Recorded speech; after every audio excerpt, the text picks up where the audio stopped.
morning, everybody. For those who just joined us, we'll discuss in our session today the potential of digitalization in data management. So then I think we can get into the session itself. We'll have two presenters today. So first they will give a discussion starter of 5 minutes, and then we have a longer discussion part of 15 minutes each. So our first speaker of today is Tinatin Gabrichidze, the Chief Specialist of the Quality Assurance Office at Ivane, Javakhishvili. Yes, exactly. Thank you. I'll leave it to you to pronounce it the good way. I'm sorry I didn't prepare this, but my Georgian is not up to speed. But at the Tbilisi State University in Georgia. Tinatin, take it away. Thank you, Ruben. Thank you. Hello, everyone, and thank you for joining us today and for your interest in our discussion starters. Special thanks to the organizers of the very important, relevant, and inspiring discussions that we are involved in these 2 days. Today, I will be sharing with you the experience of Today, I will be sharing the experience of Tbilisi State University in developing a system of university performance evaluation that is based on collecting and evaluating quantitative data, weighted indicators, and the data analysis software, which is being developed based on the needs of Tbilisi State University. Today, we observe increasing demand on indicators in higher education. The external demand mostly comes from rankings, external quality assurance systems, and funding formulas, which was described in the EUA's recent publication by Tia Lukola, Helen Peterbauer, and Anna Gover, Higher Education Indicators. This publication was actually discussed yesterday during the meetings, and I'm sure that you are all well aware of this report, but you can also find it in the resource part of this platform. This report also served as the inspiration for this slide, as well as for the working group who was involved in developing the framework at Tbilisi State University. The external demand usually intensifies the internal demand on indicators in higher education, which translates into internal quality assurance systems and management of the universities. TSU is the biggest university in Georgia with a student body of more than 24,000 students and 200 programs. We identified the need for more outcome-oriented, evidence-based evaluation, which would incorporate quantitative data and indicators and would serve as the basis of informed decisions. There were challenges with collection of data, and the challenges actually included the technical issues, as we actually did not have the unified system of data collection and storage, and the data was scattered all around the university. So TSU started developing the new methodology for evaluation and the new system for data collection and storage, which from the initial idea of a simple dashboard later transformed into the analytical tool. We started process with the needs analysis and desk research, listing the data needed for evaluation of university performance, and studied approaches used for evaluations worldwide, and it also included rankings. After this, we identified the data labels and sources on different levels like program, faculty, and university. Some data is also collected on individual levels like data about students and staff, and the 200 data labels when collected on different levels, for example, the program level sums up to more than 48,000 data. We also identified 6 broad group of indicators and the respective lower level indicators contributing to the evaluation of these broad indicators. I think I've lost my presentation. Could you share it again? Okay, thank you. So we also developed the weights and framework for measurement, and we started the software development process. We see the process as following. The data is collected and stored in the data warehouse electronically, and which is then used to calculate indicators used for evaluation of performance in different areas, identifying the strengths and areas for improvement, benchmarking, and continuous assessment.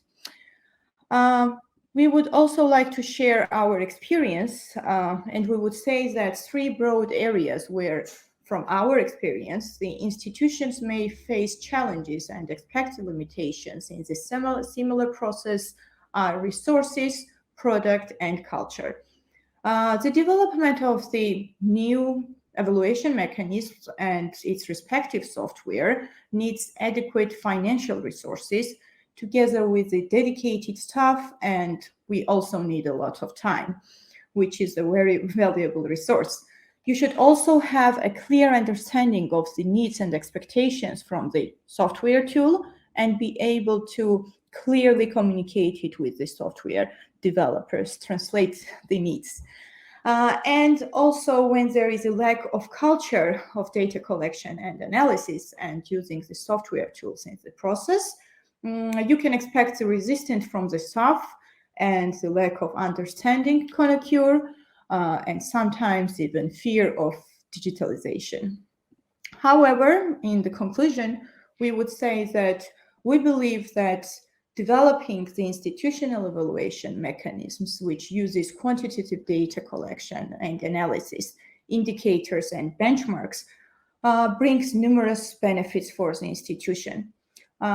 We believe that the system developed by the institution itself is more adapted to the university needs, individual characteristics of the institution, and best reflects the progress of the institution.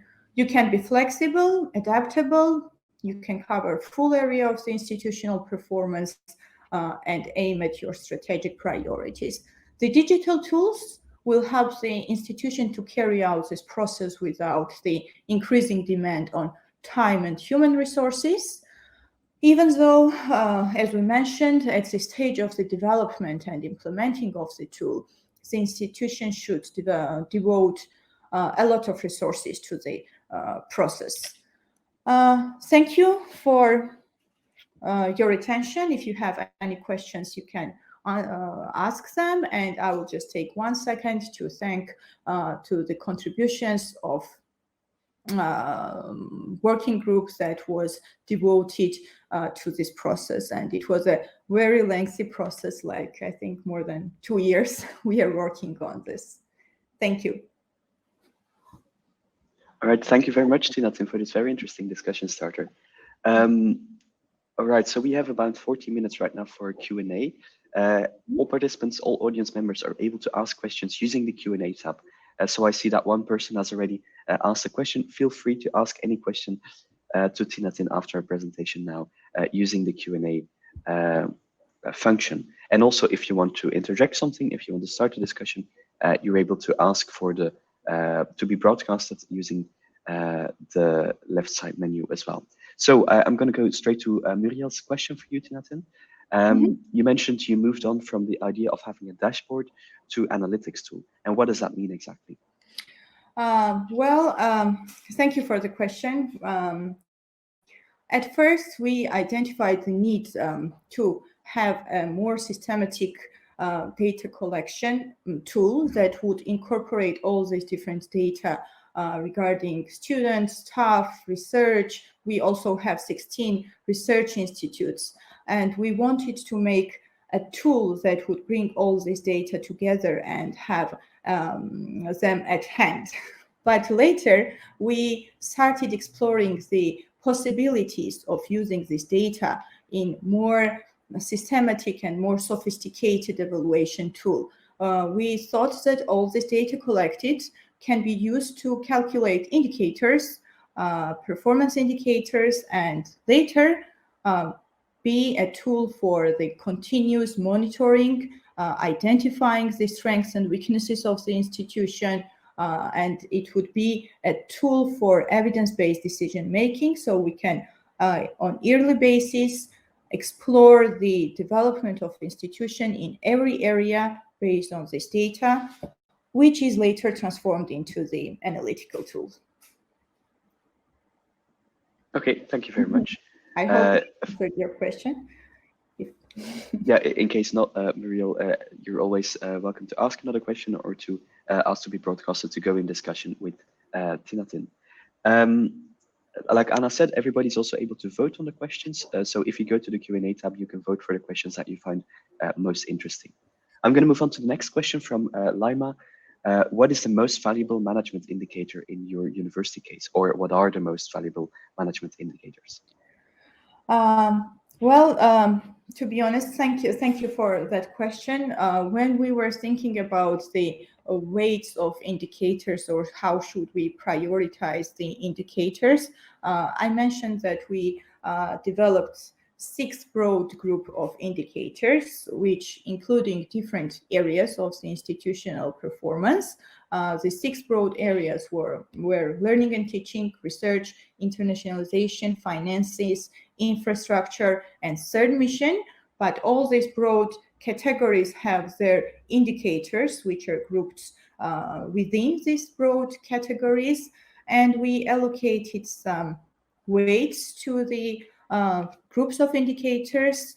We have given the learning and teaching and research the biggest weight, but we also gave like similar weights to internationalization, finances, infrastructure, and what is last but not least, very important, the third mission of the university. How can we monitor the progress of how the university is contributing to the development of the society? It is very hard to like prioritize all these indicators, but based on this university, based on the discussions, we have come up with this prioritization. But what I wanted to add here is that this prioritization is not final.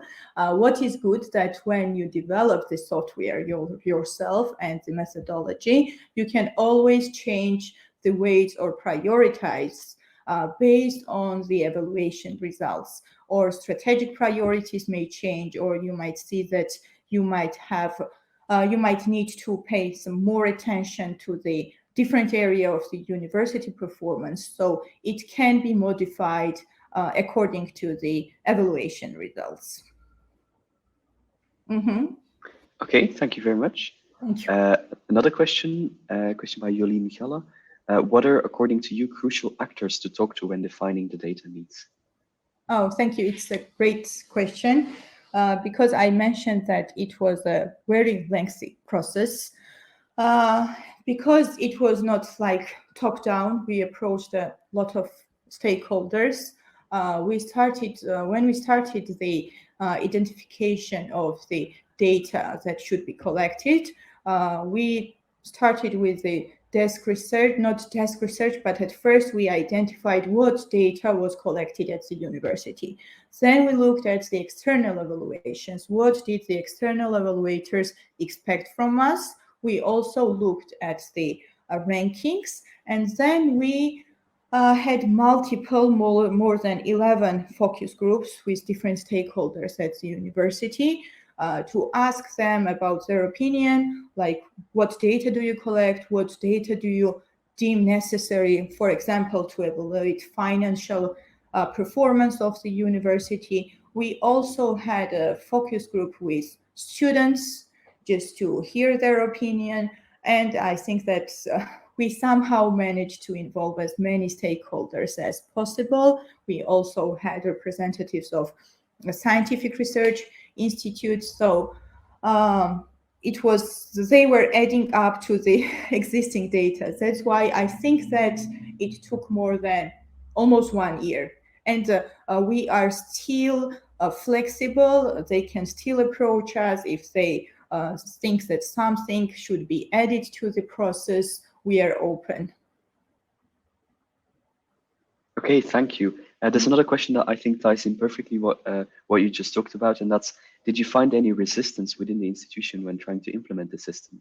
Well, yes, as mentioned before, I will just start with the background of Georgia. We moved to the more outcome-oriented or data-driven evaluations after the change of the external quality assurance system demands. At first, when the external evaluations were conducted before the 2017, it was more related to input data. And when we started shifting to the outcome-related data, and we started collecting data on programs on university, there was resistance, and there were some problems because of the lack of data. Of course, some representatives of the university had to be convinced more on why should we start collecting the data, what does it bring to us, what are the benefits. But with the meetings and with the, I would say, explanations of why do we start collecting this data, if they were more open to the process. And as mentioned, we are still open to the discussions. We are still finalizing this framework, and we are sure that by the end, everyone will be happy, because it's also tied to the time constraints, to the resource constraints. It needs a lot of work. When you start implementing this process, people view it just another workload for them. But in the end, it would make everything easy. And if you convince people that it will make their lives easier, I think that they will follow. Thank you. Okay, thank you. One more question. There's quite a few coming in, so that means that your presentation absolutely succeeded in starting a discussion. One more. Did you build your data collection and data analysis system from scratch, or did you try to merge any previous software platforms? We started developing the platform so that we could integrate some data from the learning management system. We started transferring the data that was in the learning management system in the university. And I think that however, I would say that sometimes it is even more difficult than just starting a new software that is from the scratch. It was from the scratch, but the data on students and programs where we were able to migrate it from the learning management system at the university. So it's if the universities have different modules like HR module, learning management system, there are already a lot of data that they can just integrate in the new software, and it depends on the characteristics of the learning management or HR or other maybe research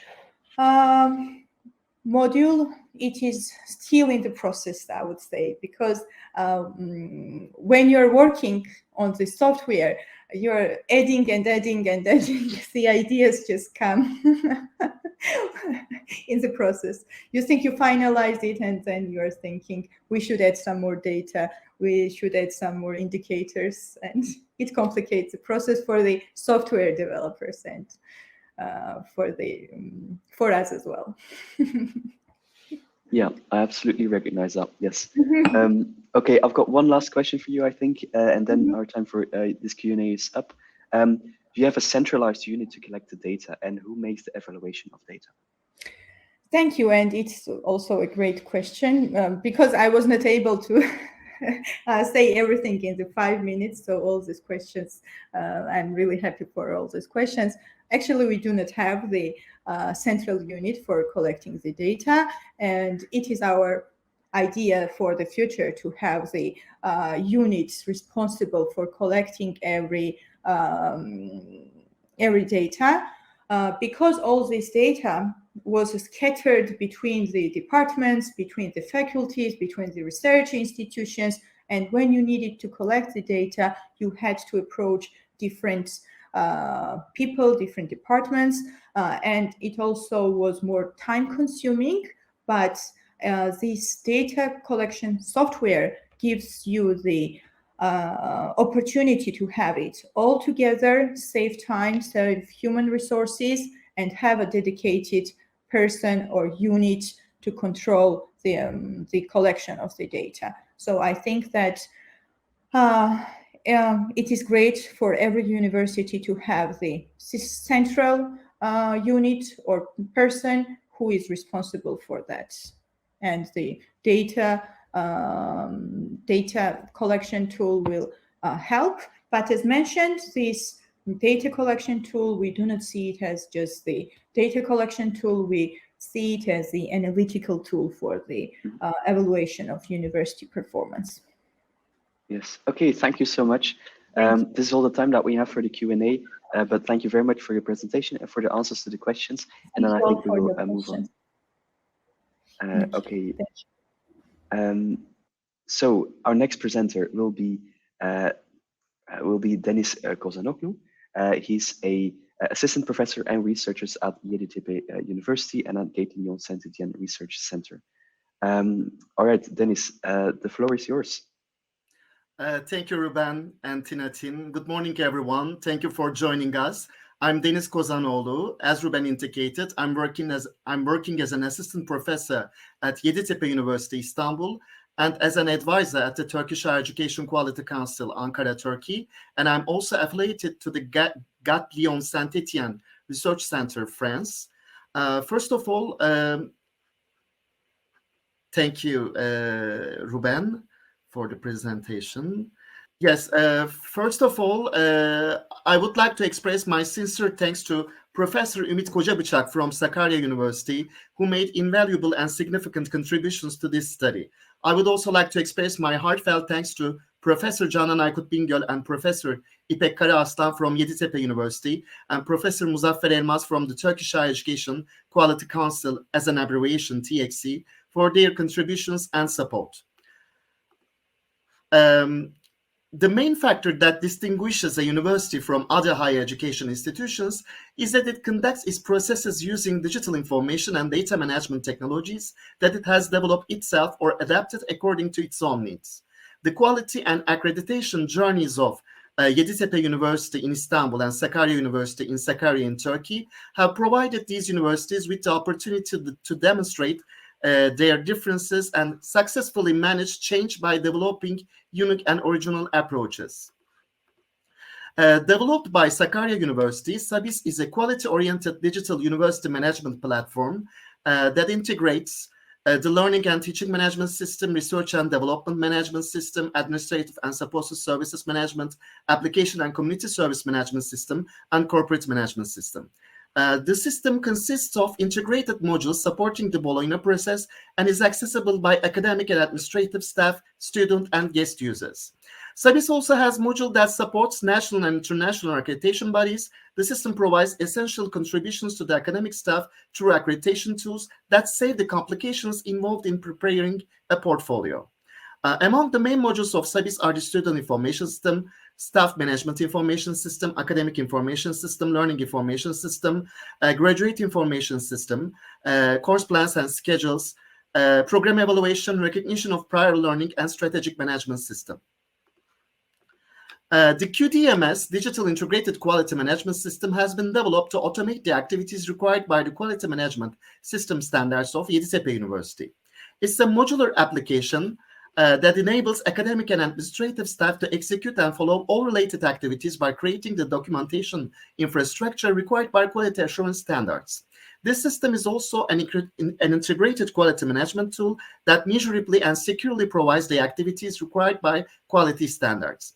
In the QDMS system, through the modules including university risk management, training management, document management, corrective and preventive actions, environmental risk management, and the monitoring and evaluation of all internal quality assurance processes, the managed and analyzed data allow the detection of aspects of practices within the university that do not conform with quality standards. When a non-conformity is reported, the relevant unit is directly questioned, and analysis is executed according to the non-conforming situation and the number of feedback received. In line with the feedback and analysis, the disruptions in the processes are discussed at the Yeditepe University Quality Commission. The disruptive situations or aspects are quickly rectified through the corrective and remedial measures taken by the Quality Commission. Turkish universities should be included in the institutional external evaluation program run by TXC at intervals of at least every 5 years. In this exercise, universities prepare institutional self-assessment reports every year and upload these reports together with relevant evidence and performance indicators to TXC's Digital Quality Assurance Management System. Currently, TXC is updating and improving its digital quality assurance management system to integrate artificial intelligence algorithms and innovative system models. In this context, TXC will soon complement this system with systems such as SABIS and QDMS and will automatically download all digital data related to the quality assurance processes of Turkish universities from universities' digital information systems. In other words, Turkish universities will no longer have to prepare the institutional self-evaluation report and upload relevant evidence and other data into the TXC system.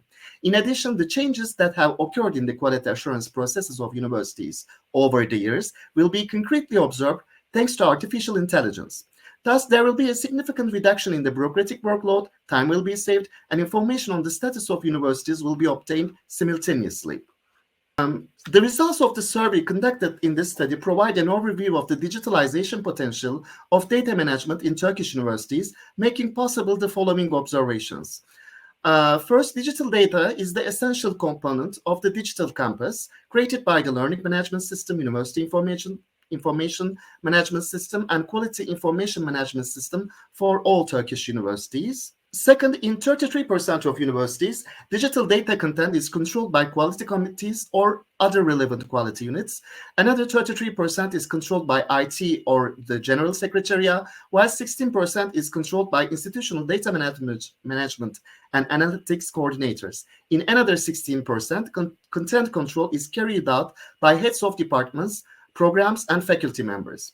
Third, the common interests of all internal and external university stakeholders are given priority in all Turkish universities' digital quality assurance processes.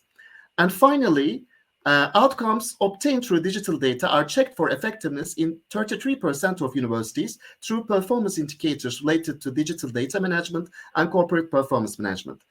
In the remaining 66%, this checking process is carried out through collating the opinions of internal and external stakeholders, the number of digital and innovative applications specific to the university, and the measurement of proximity to targets and strategies.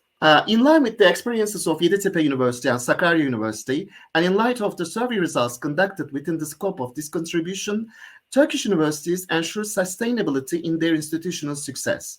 Turkish universities aim to continue to shape the future of their stakeholders and create a better tomorrow as strong universities by adding value to their country and humanity, making innovation and competition a corporate culture, and making an essential step in internationalization. In doing so, universities endeavor to lead the way at the national and international levels with their management models, digital data management systems, employees, students, scientists, and cooperation networks.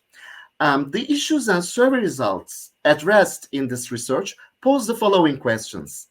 First, does digital data prevent some decisions and practices from being seen?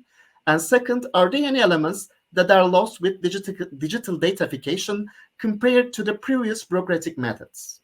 All right, Deniz, thank you very much for your presentation. Thank you, Ruben. I think we can go to the question and answer part now. So again, everybody's welcome to ask any questions to Deniz using the Q&A function. Also, Deniz, you post some discussion questions. So in case anybody has any thoughts on those, feel free to address those either as a question in the Q&A or to ask to be broadcasted so that we can have a discussion and hear what you as the audience thinks as well. All right, I've got one question coming in already. The question is, how do you ensure that the process is not going to pure bureaucracy? for example, that the people still learn from their own experiences? It's a very good question. Thank you very much. Yes, absolutely. Actually, digital datafication is not just making of information, which in one sense human beings have been doing since the creation of symbols and writing. Actually, rather, digital datafication is a contemporary phenomenon which refers to the quantification of human life through digital information, very often for economic value. And this process has major social consequences. Actually, digital data, I'm going to rebuild my sentence, excuse me. Digital data maximizes transparency within all systems and procedures of the university. Thus, the decisions and practices of all units become visible, and connections and coordinations are established between them. Of course, we can build new applications or practices based on our previous experiences, but digital transformation, information exchanges, in addition to this, digitalization of all processes in the university help us increase transparency and establish coordination between all the units of the university. And this is the reason why the possibility to make an error or the possibility of the occurrence of errors is minimized if we compare to the old bureaucratic methods. Okay, thank you very much. I've got one other question already for you as well, and that's, do you have discussed whether in the past gathered data are needed in the future as well? Actually, this is a very good question. Thank you very much. But actually, the data is related to the data used in the survey results, or the data that will be used in the institutional external evaluation system? Well, I don't know. Andreas, you posed a question. I don't know if you can clarify it. You can do that in the chat as well. So I would be very happy if Andreas could clarify the data. Yeah, Andreas, I propose that you write a new question where you clarify this. Yes, or you actually, if I'm sorry, Ruben, if I'm not wrong, this data relates to the data gathered in the past by institutions. Actually, yes, we can use the data used in the past for the future, because thanks to the use or employ of artificial intelligence, algorithms, and artificial modelizations, the old data, the previous data, may help us the evolution of the institutions in the years to come. This is to say that we can make a clear comparison between the situation of the university in the past and now. So this is the reason why the past gathered data are also important in order to conduct an analysis about the evolution of the quality assurance mechanism of a university. Yes, okay, thank you very much. I've got a question for you as well from myself. How do you think that digital transformations can enable universities to develop competitive advantages, sustainable advantages by stimulating changes? Thank you very much for this question, Ruben. This is a very pertinent question. Actually, the powerful changes in the socio-economic education system result from the globalized economy, leading to propelling changes, specifically in higher education, such as the increasing significance and importance of online and digital education quality standards, decentralization of higher education, virtual and independent learning and teaching. One impactful change is the connection of universities to evolutionary learning. The concept of evolutionary learning also stresses the importance of the use of their own developed model as a support system to generate, regulate, and retain student experience and expectations. So digital transformation affects universities' vision and how they can turn these changes to their advantages and set a roadmap to design and develop models to integrate and regulate these current essential changes in their strategies using evolutionary learning mechanism and digital transformation strategy. I can also say that second, universities are likely to become more innovative, entrepreneurial, and readily respect for those key impactful changes. In addition to this, digitalized education delivery could be viewed as one of the alternative mechanisms to fill the enrollment gap. This can also be explained by by the increasing importance of digital entrepreneurship. By combining all these competitive advantages, we can say that actually universities gain long-term profitability. So industry attractiveness came into the scene, and thanks to this increasing industry attractiveness, universities gain long-term profitability. In addition to this, the relative industry positioning of each university is changing, and universities gain the power to accredit university degrees or professional qualifications, such as new professional credentials, such as new digital professional credentials, such as micro-credentials, for example. All right, thank you. I've got two more questions for you, so if you can try to keep your answers short. We've got about 3 more minutes. Of course, for Q&A. it's a pleasure for me. First, I've got another question from Andreas. He asked, by transforming the data from paper collection to a digital presentation, have you considered whether this data is still useful for further QA work?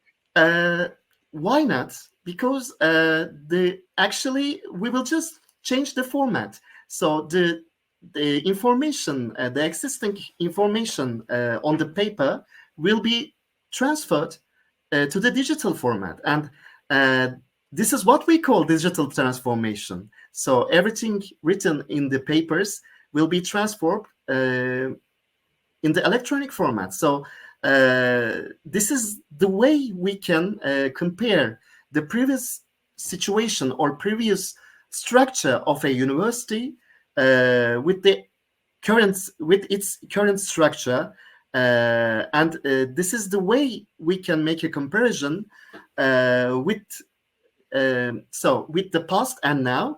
And in addition to this, this is an important way thanks to which we can analyze the robustness of the quality assurance processes of a university.